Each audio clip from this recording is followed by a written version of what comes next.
दर्शकवृन्द नमस्कार। प्रतिबिम्ब मिडिया प्रणालीद्वारा सञ्चालित कार्यक्रम बिम्ब प्रतिबिम्बको तर्फबाट यहाँहरू सबैमा हार्दिक स्वागत तथा अभिवादन। आउनुहोस् कार्यक्रम सुरुवाततर्फ लागौँ। प्रदेश नम्बर 1 भित्र पर्यटनको चर्चा। मुलुकका विभिन्न क्षेत्र तथा भूभागभित्र रहेका विभिन्न स्थानहरूमा जति पर्यटन क्षेत्रको विकासका बारेमा चर्चा परिचर्चा गरिन्छ त्योभन्दा कम छैन पूर्वाञ्चल क्षेत्रभित्र रहेको प्रदेश नम्बर 1। मुलुकभित्र जतिसुकै पर्यटनको चर्चा परिचर्चा गरिए पनि यस प्रदेशभित्र रहेका विभिन्न स्थानहरूलाई राज्यबाट महत्त्व दिएको भने पाइँदैन। पर्यटनको हिसाबले पूर्वाञ्चल क्षेत्र अथवा प्रदेश नम्बर 1 महत्त्वपूर्ण छ। यस क्षेत्रमा रहेका महत्त्वपूर्ण ऐतिहासिक प्राकृतिक तथा सामाजिक सम्पदाहरू छन्, त्यसलाई प्रवर्धन गर्न सक्यो भने पर्यटन अभिवृद्धि पनि हुन्छ, बढ्दै जाने अवस्था देखिन्छ। पर्यटन प्रवर्धनका लागि गर्नुपर्ने धेरै कामहरू छन्। सबभन्दा मुख्य त विराटनगर आफैमा एउटा औद्योगिक हब चाहिँ हो। सँगसँगै यहाँ एउटा ठुलो स्तरको भनौँ न क्षेत्रीय स्तरको त प्रदेश स्तरकै ठुलो एयरपोर्ट पनि छ। त्यहाँ जहाँ राति पनि सेवा सञ्चालन गर्न सकिन्छ, ठुला प्लेनहरू आउन सक्छन्। यसलाई अझै विस्तार गर्दै जानुपर्ने छ र विस्तार गर्ने क्रममा पनि छ। तर विराटनगर आफैमा आएर बस्ने ठाउँ सबै कुरा भए पनि विराटनगरमा एक दिनलाई घुम्ने ठाउँ क्या हो भनेर चाहिँ अहिले पनि गाह्रो छ। त्यहाँ त्यो खालको अवस्था चाहिँ देखिँदैन विराटनगर आफैमा चाहिँ। यहाँबाट जाने डेस्टिनेसनहरू चाहिँ अरू धेरै छन्, जस्तै भेरेटार भयो, धनकुटाको एउटा इलाम भयो, अथवा माहलो भाग बुधबारी लगायतका क्षेत्रहरू भए ती जान सकिन्छन्। यहाँ हामीले जस्तै अब यसका लागि विभिन्न किसिमको प्याकेजहरू तयार गर्ने र विभिन्न एजेन्सीहरूले त प्याकेजहरू त बेच्दै जाने गर्न सकेदेखि अझ राम्रो हुन्थ्यो। त्यो चाहिँ अलिकति कमी देखिएको जस्तो लाग्छ। कहाँ जाने, कसरी जाने। अब यो क्षेत्रको त माहलो भाग हो। अब मकालु बरुणदेखि लिएर अन्नपूर्ण क्षेत्रका सम्मका ठुला क्षेत्रहरू छन् जहाँ लामो लामो यात्राहरू गर्न सकिन्छ। अब पाथिबारा छ, त्यसै गरी अरू भागहरू छन्, इलाम छ, त्यसपछि श्रीअन्तु छ, त्यसै सँगसँगै इलामको सन्दकपुर छ। त्योदेखि माथि समय भने भने होला माथि कञ्चनजङ्घा बेस क्याम्पदेखि लिएर सबै भागहरू महत्त्वपूर्ण छन्। तर त्यसलाई जोड्ने गरी अब विभिन्न कार्यक्रमहरू गर्नुपर्ने त्यसको अब कम छ। अहिले पछिल्लो चरणमा त कोभिडको कारणले गर्दाखेरि ती सबै कुराहरू प्रभावहीन भएका छन्। प्रदेश नम्बर 1 भित्र के छैन? कञ्चनजङ्घा हिमचुली छ, कुम्भकर्ण हिमालको सुन्दरता छ, पाथिभरा माईको मन्दिर छ, इलाममा माई पोखरीको सिमसार क्षेत्र तथा धार्मिक क्षेत्रहरू छन् र कन्याममा चिया बगानको सुन्दरता छ। यसका विभिन्न ठाउँमा युगौँ अगाडि बनेका मठ मन्दिर छन् तथा कोशी टप्पु वन्यजन्तु आरक्ष क्षेत्र पनि यसैभित्र पर्छ। काठमाडौँको पूर्व तथा तिब्बत, सिक्किम लगायतका विभिन्न क्षेत्रका नदीहरू छङछङ बग्दै सङ्कलित भएर आएको सप्तकोशी, 12 वर्षे कुम्भ मेला लाग्ने स्थान चतराधाम लगायतका अनेकौं पर्यटकीय गन्तव्य तथा धार्मिक स्थानहरू यही छन्। दमक नगरपालिका चुरेसँग जोडिएको नगरपालिका छ। उत्तरको सिमाना चुरे पर्वतसँग जोडिन पुग्छ, बिचमा सानो जङ्गल छ। दमक नगरपालिका सिमसारको हिसाबले निकै सम्पन्न नगरपालिका रहेछ। मैले यो दोस्रोचोटि सिमसारको अध्ययन पनि गर्न लाएँ। सिमसारको हिसाबले दमक नगरपालिका निकै आकर्षकको थलो रहेछ। त्यसको संरक्षणको सुरुवात पनि हामीले केही गऱ्यौँ। दमक नगरपालिकामा आन्तरिक र बाह्य पर्यटनको लागि हामीले केही पूर्वाधारहरू तयारी गर्न लागेका छौँ। जस्तो विश्वको अग्लो बुद्ध मूर्ति स्थापना गर्ने भनेर एउटा परियोजना अगाडि सारियो। त्यसको लागि 40 बिघा जग्गा वनको जग्गा प्राप्त भइ पनि सकेको छ। यो धार्मिक पर्यटनको निम्ति यसले अलिकति महत्त्वपूर्ण स्थान लिन्छ भन्ने हामीलाई लागेको छ। अर्को औद्योगिक पर्यटनको लागि नेपाल चाइना फ्रेन्डसिप पार्क पहिला दमक नगरपालिकासँग नै प्रस्ताव भएको यो योजना हो। अहिले कमल गाउँपालिका, गौरद नगरपालिका र दमक नगरपालिका संयुक्त 3टा नगरपालिका क्षेत्रभित्र यो पार्क चाहिँ स्थापना गर्ने तयारी छ। अहिले यसको लागि शिलान्यास पनि भइसकेको छ। लगभग 1600 बिघा जग्गा पनि प्राप्त भइसकेको छ। जम्मा यसका लागि 2100 बिघा जग्गा प्रस्तावित गरिएको छ। यो चाहिँ औद्योगिक पर्यटनको लागि सम्भव हुन्छ र यो उद्योगले स्थानीय ठाउँहरूमा रोजगार पनि सिर्जना गर्छ। बढीभन्दा बढी हरियाली कायम गर्ने अथवा 60% चाहिँ हरियो बाटोघाटो र वन जङ्गल, अरू बाँकी उद्योगले स्थान लिन्छ। त्यसकारण यो औद्योगिक पर्यटनको रूपमा यसलाई लान सकिन्छ भन्ने लाग्छ। अनि अर्को दमकमा पूर्वाञ्चलकै अब नमुना भन्नुपर्छ। दमक नगरपालिकामा दमक भ्यू टावर भनेर निर्माण भइरहेछ। यो 18 तलाको हुन्छ र यो चाहिँ बिजनेस कम्प्लेक्स सहितको भ्यू टावर हुन्छ र दमक आसपासको अवलोकन यो भ्यू टावरबाट गर्न सकिन्छ। यी साना मसिना आन्तरिक पर्यटनका लागि त हाम्रा धार्मिक मठ मन्दिरहरूलाई पनि हामीले प्रयोग गर्न सक्छौँ र यसलाई हामीले प्रकृतिबाट निर्मित पर्यटकीय स्थल नभए पनि मानवद्वारा निर्मित पर्यटकीय स्थलहरू बनाउन सकिने गरेको तयारी हामीले गरेका छौँ। यहाँ के छैन, विश्व समुदायमा परिचित उत्तरतर्फ हेर्ने हो भने ठुला ठुला हिमालहरू छन्। त्यसको तल हेरौँ लाग्ने मनमोहक पहाडहरू छन्। अलिक तल कलकलाउँदा झरनाहरू छन्। यसैमा दङ्ग परेको छ दुनियाँ। यता चुरे पूर्वदेखि पश्चिमसम्म फैलिएर रहेको छ भने उस्तै फाँटहरू देखिन्छन् तराईका विभिन्न क्षेत्रहरू। यस प्रदेशको उत्तरमा पूर्वदेखि पश्चिमसम्म हिमालय पर्वतहरू फैलिएका छन्। यस्ता सुन्दर पर्वतहरू पूर्वदेखि पश्चिमसम्म उत्तिकै सङ्ख्यामा सजिएका पनि छन्।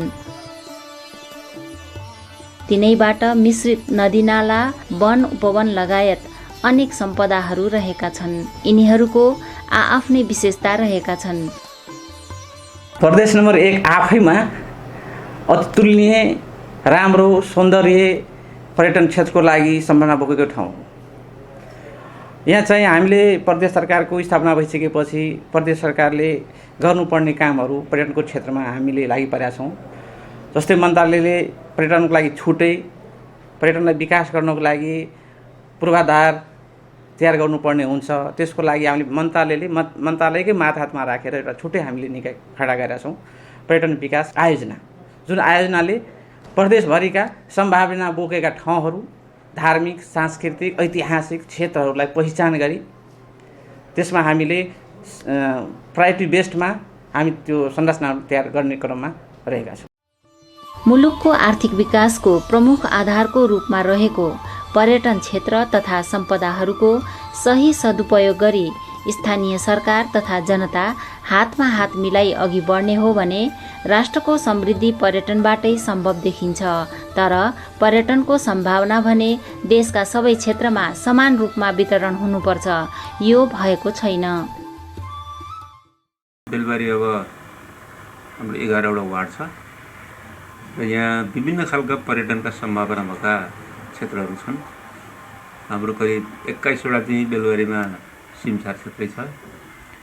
अब यहाँ त्यसबाहेक हाम्रो धनपालगढी एउटा ऐतिहासिक, पुरातात्विक, सांस्कृतिक चाहिँ विषयसँग जोडिएको चाहिँ धनपालगढी जो हाम्रो 35-36 बिघा जग्गाले ओगटेको भूभागमा अब त्यहाँ त्यसको आफ्नो चाहिँ पर्यटकीय सम्भावना भएको चाहिँ विषयहरू छन्।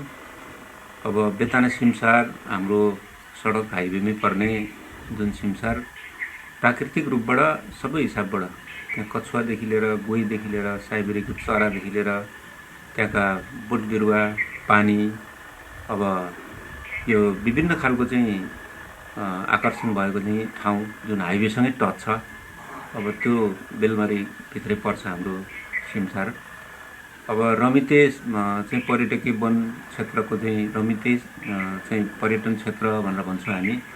त्यो बेलबारीकै भूभागको एउटा अलिकति सतहभन्दा अलि हाइटमा रहेको चाहिँ एउटा सानो टापु जस्तो ठाउँ, जसलाई पर्यटनका धेरै सम्भावना, त्यहाँ हामीले धेरै काम कुरो गर्न थालेका पनि छौँ। अब त्यहाँ भ्यू टावरदेखि लिएर चिल्ड्रेन पार्कदेखि लिएर अनि त्यहाँ अरू सभा सम्मेलन गर्ने चाहिँ ठुलोदेखि लिएर अब त्यहाँको सिनसिनेरीका कुराहरूलाई त्यहाँबाट हेर्ने बेलबारीको आकर्षक दृश्यका लागि त्यो ठाउँ आफूमा एउटा पहिचानको रूपमा छ। यसै गरी हाम्रो ढुङ्गाका मूर्ति कुँदिएका मूर्तिहरू भएको चाहिँ हाम्रो अर्को पर्यटकीय क्षेत्र छ। त्यसबाहेक हाम्रा सिमसारहरूका कुरालाई धेरै विकासका सम्भावना बोकेका विभिन्न वार्डमा त्यो जुन सिमसारले हामीलाई पर्यटनका कुरालाई, सिँचाइका कुरालाई, अरू वातावरणका कुरालाई जोड्ने खालको विषयका क्षेत्रहरू पनि हामीसँग छ। र यसरी हाम्रा विभिन्न खालका क्षेत्र र आकर्षण भएका अब अमुना सिसौली सिमसार क्षेत्र छ जुन ठाउँमा अहिले काम भइरहेको छ। अनि अब यी लगायतका चाहिँ हाम्रा विविध चाहिँ आफ्ना बहुमहत्त्व र बहुभूमिका भएका चाहिँ क्षेत्रहरू को सिमसारको अवस्था र अन्य पर्यटकीय क्षेत्रको अवस्थामा बेलबारी रहेको छ। वन जङ्गल सामुदायिक वनको एक खालको छुट्टै आकर्षण भएको अवस्थाका चाहिँ 8वटा सामुदायिक वन जो यहाँ बेलबारी नगरभित्रै अवस्थित छन् र यहाँ प्रदेश सरकारले समेत सम्भावना र सम्भाव्यता अध्ययन गरेको खुल्ला चिडियाखाना त्यसको पनि अवधारणा जोड्ने प्रयास गरिएको छ। यी लगायतका विषयहरू हाम्रो यहाँ चाहिँ पर्यटनसँग जोडिएका विषय छन्। यिनको समग्र पहिचान र प्रचार गरी पूर्वी क्षेत्रमा पर्यटन विकास गर्नका लागि स्थानीय सरकारहरू पछिल्लो समयमा लागेको देखिन्छ र आआफ्नो प्रतिबद्धताका आवाजहरू उठाइरहेका छन्। यसतर्फ राज्यका माथिल्लो निकायहरूको चासो भने पाइँदैन। एउटा चाहिँ पूर्व पर्यटनको एउटा हब बन्न सक्छ, पर्यटनको एउटा चाहिँ गन्तव्य, राम्रो गन्तव्य बन्न सक्छ भन्ने अवधारणाले हामी काम गरिरहेका छौँ। त्यसमा केही आधारहरू छन्। त्यसका आधारहरू भनेको चाहिँ दमकमा थुप्रै सिमसारहरू छन् र ती सिमसार र जङ्गललाई प्रयोग गरेर हामी चाहिँ त्यहाँ पर्यटनको कुरा गर्नु यहाँले पर्यटनको विकास गर्नु चाहिँ हामी लागिराखेका छौँ। त्यसको लागि हामीले बजेट नीति कार्यक्रम पास गरेका छौँ, बजेट छुट्याएका छौँ। एउटा शहीद वन वाटिका भन्ने छ, त्यहाँ हामी चाहिँ 5 वर्षभित्र 5 करोड लगानी गरेर त्यसलाई एउटा चाहिँ राम्रो आन्तरिक पर्यटनको चाहिँ एउटा चाहिँ गन्तव्य बनाउने अवस्थामा छौँ र केही पूर्वाधारहरू निर्माण भइसकेका छन्, केही पूर्वाधारहरू निर्माण भइराखेका छन्। त्यसमा सङ्घीय सरकार र प्रदेश सरकारको पनि केही पैसाहरू लगानी भइसकेका छन्। 3 नम्बर वार्डमा छ एउटा। अर्को तपाईँको चाहिँ इन्द्रायणी तालको संरक्षण भनेर हामीले गत साल चाहिँ पर्यटन मन्त्रालयमा सिफारिस गरेर पठाएको थियौँ। त्यहाँ 98 लाख रुपियाँ चाहिँ पर्यटन मन्त्रालयबाट यो साल कार्यान्वयन हुने गरी पैसा आएको छ। त्यसमा हामीले अर्को 50 लाख 52 लाख थपेर 1.5 करोड रुपियाँमा निर्माण गर्दैछौँ। 1100 मिटरको ताल छ त्यो। त्यसमा हामी चाहिँ जल पर्यटन चलाउने हिसाबले त्यो अगाडि लगिराखेका छौँ। त्यसै थुप्रै पोखरीहरू शहीद वन वाटिकाभित्र हामीले पोखरी निर्माण गऱ्यौँ। 3 नम्बर वार्डमा अर्को ठुलो पोखरी निर्माण गरेका छौँ। पशुपति सिमसार भनेर त्यो सिमसार क्षेत्रमा पोखरी निर्माण गरेका छौँ। त्यहाँदेखि थुप्रै हाम्रा चाहिँ यो सिमसारको संरक्षण र जल पर्यटन चाहिँ सञ्चालन गर्ने हिसाबले हामीले काम गरिरहेका छौँ एउटा कुरा। र अर्को कुरा चाहिँ अब पर्यटनकै हिसाबले अरू हामीले आन्तरिक पर्यटनका लागि चाहिँ रोज गार्डन निर्माण गर्दैछौँ। दमक 7 बस पार्ककै छेउमा हामी रोज गार्डन निर्माण गर्दैछौँ। धमाधम त्यहाँ काम भइराखेको छ। यसपालिदेखि हामी गुलाब रोप्न थाल्छौँ। तर गुलाबकै मात्रै बगैँचा हुन्छ, त्यो हामी निर्माण गरिराखेका छौँ। र शहीद वन वाटिकालाई पनि यो वर्षदेखि हामी एउटा चाहिँ रमाइलो वनभोज स्थलको रूपमा चाहिँ सुरुवात गर्ने गरी त्यो निर्माण कामहरू भइराखेका छ। आफ्नो क्षेत्रका सम्पदाबाट आफूहरू धनी हुन सकौँ र पूर्वी क्षेत्रका जनता पर्यटनबाटै सम्पन्न हुन सकुन् भन्ने उद्देश्यका साथ स्थानीय सरकारहरूले कार्य गर्दै आइरहेका छन्। हाम्रो अहिले सङ्घीयताको प्रवेशपछि हामी स्थानीय तहमा सबैभन्दा तल्लो सरकारको रूपमा हामी क्रियाशील छौँ, कार्यरत छौँ र हामीभन्दा माथिका 2टा सरकार, प्रदेश र केन्द्र, अब 3टा सरकारको हाम्रो आफ्नो भूमिकामा हामी सक्रिय छौँ र हामीलाई स्वाभाविक रूपमा साधनका हिसाबले, स्रोतका हिसाबले, पहुँचका हिसाबले हामीसँग सीमित भएको हुँदाखेरि हामीले गर्ने प्रयत्न हामीले गर्ने कोसिस गरेका छौँ। तर अब प्रदेश सरकार, केन्द्र सरकारबाट जसरी हुनुपर्ने चाहिँ हाम्रो यो विषय क्षेत्र पर्यटनको क्षेत्रमा अब त्यो पर्यटनको क्षेत्रमा गरिनुपर्ने विषयका एउटा नीतिगत सवालका कुरादेखि लिएर अनि बजेट र योजना कार्यक्रमका कुरासँग लिएर त्यो चाहिँ अलिक प्राथमिकतामा नपरेको छुटपुट मात्रै हामीले चाहिँ त्यो विषयमा जोडिनुपर्ने खालको अवस्था केही हामीलाई जोडिएको छ प्रदेशबाट पनि केन्द्रबाट पनि तर त्यसलाई अलिक विधिवत गरेर अलि योजनाबद्ध ढङ्गबाट ती विषयहरू जोड्दाखेरि मलाई लाग्छ प्रदेश नम्बर 1 कै अब यो पर्यटन क्षेत्र यहाँ विभिन्न खालका पर्यटनका कुराहरूसँग जोडिन्छ धार्मिक पर्यटनका कुरा छन् अब यो सिमसारलाई चाहिँ पर्यटनका रूपमा विकास गर्ने ठाउँहरू छन् मोरङ झापा सुनसरीमा अनि त्यसबाहेक अरू पुरातात्विक कुराहरूका पर्यटनका विषयलाई जोड्न सकिन्छ ऐतिहासिक कुरालाई जोड्न सकिन्छ अनि त्यस पछाडि हाम्रा भेडेटार जस्तो ठाउँका भ्यू भिजन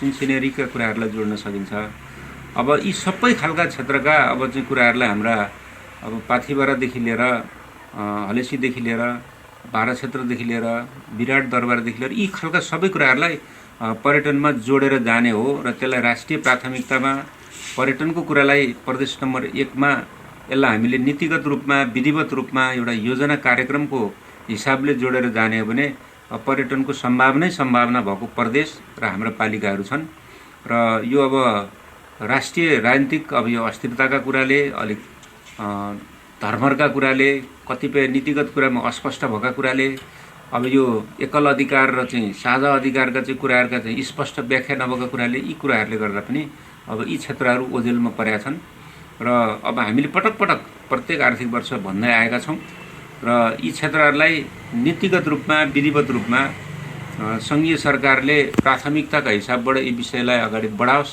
भन्ने कुरोमा प्रदेश सरकारलाई पनि हामीले त्यही अनुरोध गरेका छौँ तथापि ती कुराहरू विधिवत रूपमा हुन सकेका छैनन्। बेलबारी नगरपालिकाले पर्यटनको क्षेत्रमा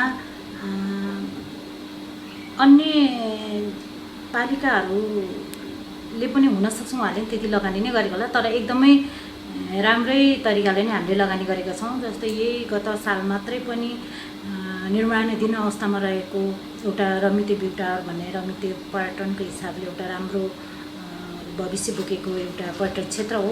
त्यसै गरी अमना सिसौली सिमसार त्यसमा पनि लगभग 5.5 करोडको हाराहारीले बेलबारी नगरपालिकाले लगानी गरेको छ भने त्यो पनि एकदमै राम्रो भोलिको दिनमा त्यहाँ चाहिँ त्यहीँबाट उत्पादन भएको एउटा राम्रो पोखरी छ र त्यहाँ चाहिँ विभिन्न वनस्पतिहरू पनि छन् कि जैविक विविधताले हेर्दाखेरि पनि त्यहाँ एकदम महत्त्वपूर्ण छ र पर्यटनको क्षेत्रमा हेर्दाखेरि पनि एकदमै महत्त्वपूर्ण छ र त्यसमा लगानी गरेको छ। त्यसै गरी बेतना सिमसार त अहिले हामीले योभन्दा अगाडिदेखि नै लगानी भएर आएको हुनाले त्यसले त केही हामीलाई आम्दानी पनि दिन थालिसकेको छ र तल्लो बेल्टमा हाइवेदेखि तल्लो बेल्टमा हेर्ने हो भने बेलबारीको जस्तै झलझली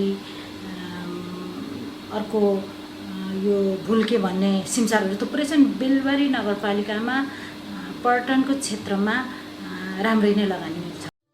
गाउँ गाउँमा पर्यटन विकासका लागि स्थानीय पर्यटकीय क्षेत्रको पहिचान र स्थानीय वस्तु उत्पादन गर्न सिप सिकाउने समूह बनाई पर्यटन विकासका लागि पहल गर्न होमस्टे सञ्चालन गर्ने कार्यमा स्थानीय सरकारहरूले जनतालाई उत्साहित तुल्याइरहेका छन्।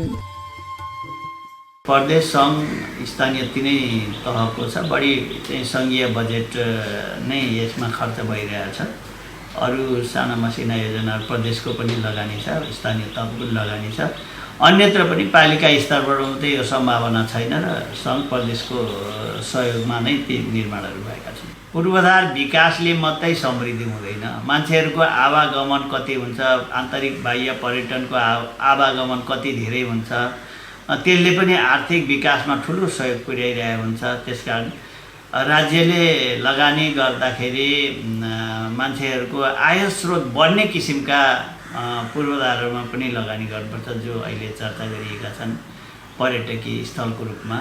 अब वर्षभरिमा हेर्ने हो भने अब यो धेरै मान्छेहरू आन्तरिकमा आवत जावत गर्छन् जस्तो यो अर्जुन धारामा सतबिउ छर्ने दिन हजारौँ मान्छेहरू त्यहाँ पुगे हुन्छन्। त्यसै गरी अरू सिमसारहरूमा कन्काई नगरपालिका अन्तर्गत जामुनखाडी छ त्यहाँ पनि अब यो कोभिड नलागेको व्यवस्था दिनै पछि लगभग हजारौँको सङ्ख्यामा मान्छेहरूको आवाज जावत भइरहन्छ। त्यहाँ पर्यटकीय आन्तरिक पर्यटकीय स्थलको रूपमा सिमसारको अवलोकनको रूपमा मान्छेहरू आउने जाने गर्छन्। प्रकृतिले सिँगारेको यस देशमा देशी विदेशी पर्यटकलाई घुमाउनु नै पर्ने, देखाउनु नै पर्ने स्थलहरूको बारेमा सरकार, पर्यटन मन्त्रालय, पर्यटन विकास बोर्ड अहिले पनि बेखबर छ। एयरपोर्टलाई ठुलो प्लेनहरू आउन सक्ने गरी स्तरोन्नति गर्न जरुरी देखिन्छ। त्यसै सँगसँगै यसका संरचनाहरू पनि स्तरोन्नति गर्नुपर्ने छ। यो तत्कालै काम भयो भनेदेखि यहाँको पर्यटन अभिवृद्धि हुन्छ। होइन भने त फेरि यस्तै अवस्थाले मात्रै चाहिँ हुँदैन। अब यसका लागि चाहिने जुन पूर्वाधारहरू हुन् अझै धेरै बढाउनका लागि निजी क्षेत्रको जरुरी भूमिका देखिन्छ। किनभने त्यसले चाहिँ लगानी पनि गर्छ, होटल व्यवसाय, त्यसपछि ट्रेकिङ, ट्राभल, टुर्सहरू अनि प्याकेजहरू सबै तयार गर्ने चाहिँ निजी क्षेत्रले हो। नेपालमा पर्यटनको अधिकांश क्षेत्रहरूमा चाहिँ निजी क्षेत्रले काम गरिरहेको छ। त्यसैले निजी क्षेत्रले पनि उत्साहित भएर अन्य क्षेत्रसँग संलग्न जोडेर कोचिटापुसँग जोडौँ, त्यसै गरी रामधनीसँग जोडौँ, बराह क्षेत्रसँग जोडौँ, पिण्डेश्वरसँग जोडौँ, माथि भेडेटारसँग जोडौँ, मकालु के अरे बेस क्याम्पसँग जोडौँ, अथवा यसपछि मिल्के जलजले हुँदै के अरे तेह्रथुमका माथिल्लो भागसँग जोडौँ, इलामको चाहिँ के अरे इलामको श्री अन्तुसँग जोडौँ, इलामका चिया बगानसँग जोडौँ, अथवा कञ्चनजङ्घा बेस क्याम्पसँग जोडौँ, र अथवा त्यो हिमालय आरोहणसँग यी विविध कुराहरू छन् त्यसलाई जोडौँ। एउटा कुरा। दोस्रो, यहाँका सांस्कृतिक भाषिक र जुन जातीय कुराहरू छन् त्यसको संरक्षण गर्दै अब सांस्कृतिक रूपमा उत्सव एकदम समृद्ध बनाउँदै लैजाने कुराहरूमा हामीले सहयोग गर्न सक्यौँ भनेदेखि पर्यटन वृद्धि हुन्छ। होइन भने अहिलेको अवस्थाले अझै कम हुन्छ। अलि धेरै गर्नुपर्ने जरुरी देखिएको छ। यस कार्यको लागि सरकारले स्थानीय पालिकाहरूसँग समन्वय र सहकार्य गर्नुपर्छ। स्थानीय पालिकाहरूमा रहेका प्रकृतिले सिँगारिएका रमणीय स्थानहरूको खोजी गर्नुपर्छ। यस्ता ठाउँहरूमा पर्यटकहरूलाई पुग्न सक्ने वातावरण मिलाउनुपर्छ। यस कार्यका लागि सरकारले सहकार्य बढाउन सक्नुपर्छ। प्रदेशमा तपाईँको नेपाल सरकारले पहिचान गरेका 100वटा गन्तव्य, प्रमुख गन्तव्यमध्ये 16वटा चाहिँ प्रदेश नम्बर 1 मै छ। त्यो कारणले भेडेटार मात्रै होइन कि भेडेटार जस्तो हामी अरू पनि टारहरू छन् त्यस्ता विकास गर्नुपर्ने, त्यसमा पनि हामी लगानी गरिरहेका छौँ। जस्तै धार्मिक क्षेत्रमा तपाईँको हलेसी महादेव, पाथिभारा जुन बहुचर्चित आफैमा त्यो एउटा सम्भावना बोकेको ठाउँहरू छन्। त्यसमा पनि हामीले अब स्थानीय पालिकाहरूसँग, सरोकारवालाहरूसँग समन्वय सहकार्य गरेर नै हामी प्रोग्राम लन्च गरेका छौँ। कुनै पनि काम कार्य गर्दाखेरि हामी एक्लैले गर्छु पनि सम्भव पनि छैन यतिखेर यो अवस्थामा। प्रदेश सरकारले स्थानीय तह मार्फत हामी सबै योजनाहरू परिचालन गरेका छौँ। त्यति मात्रै होइन, सङ्घीय सरकार यो प्रदेशमा एउटा प्रादेशिक गौरवको आयोजनाको रूपमा जुन कुनै पनि प्रदेशमा अहिलेसम्म हामीले जानकारी भएअनुसार कुनै पनि प्रदेशमा छैन। जस्तै कि स्विस सरकारको लगानीमा सहकारीमा स्विस सरकार, प्रदेश सरकार, सङ्घीय सरकार र स्थानीय तहहरूसँग समन्वय गरेर हामीले प्रदेशकै गौरवको आयोजनामा मुन्तुम पदमार्ग एउटा हामीले गत वर्ष 88 किलोमिटर मध्येबाट हामीले 62 किलोमिटर सम्पन्न गऱ्यौँ। त्यसको कम्पोनेन्टलाई त्यो गर्नको लागि स्थानीय विकासको लागि पदमार्ग पर्यटनमा रहेर कसरी विकास गर्न सकिन्छ भनेर प्रदेशभरिकै जिल्लाहरूलाई एउटा ट्रेल मार्फत ग्रामीण जीवनलाई कसरी सहज बनाउने, सेवा प्रवाहलाई, जस्तै उद्योग, हाम्रो मन्त्रालयले उद्योग पर्यटन भइसकेपछि उद्योगले उत्पादन गर्ने, त्यो उत्पादित वस्तुलाई कसरी सरलीकरण गर्ने, सेवा कसरी प्रवाह गर्ने भन्ने कुरामा हामी लागि परेका छौँ। त्यसको लागि अब स्थानीय तहको क्यापेसिटी इन्हान्स गर्नको लागि हामीले पदमार्ग पर्यटन जुन प्रदेशकै गौरवको आयोजनाको रूपमा छ, हामीले यो स्विस सरकारसँग वैदेशिक लगानी भित्र्याउने प्रदेश नम्बर सरकार पहिलो हो जस्तो लाग्छ मलाई। त्यस कारणले 500 किलोमिटर हामीले पदमार्ग पर्यटनको मार्फतबाट जनतामा अनुभूति गर्नुहुनेछ जस्तो मलाई लाग्छ। 1 नम्बर प्रदेशको सुनसरी जिल्लाको चतराबाट सुरु गर्न सकिने ती पहाडी क्षेत्रहरू धरान हुँदै धनकुटा र सुनसरीको सङ्गम स्थान भेडेटार हुँदै सुन्दर पहाडी जिल्ला धनकुटाको पाखरीबास, हिले तथा सिधुवा बजार, तेह्रथुमको बसन्तपुरबाट पदयात्रा सुरु गरी गुराँसको राजधानी भनेर परिचित तिनजुरे हुँदै सङ्खुवा सभाको गुफा पोखरी, ताप्लेजुङको गोर्जाटार र पाथिभरा हुँदै काभेलीसम्मको पदयात्रा गर्न सकिन्छ। यो पनि नयाँ पदमार्गको रूपमा विकसित हुन सक्छ। जबसम्म यी काम गरिँदैन तबसम्म राज्यले आफ्नो लक्ष्य पूरा गर्न सक्दैन। नारामा मात्रै सीमित हुँदै केवल आयाराम गयाराम भने जस्तै मात्र हुनेछ।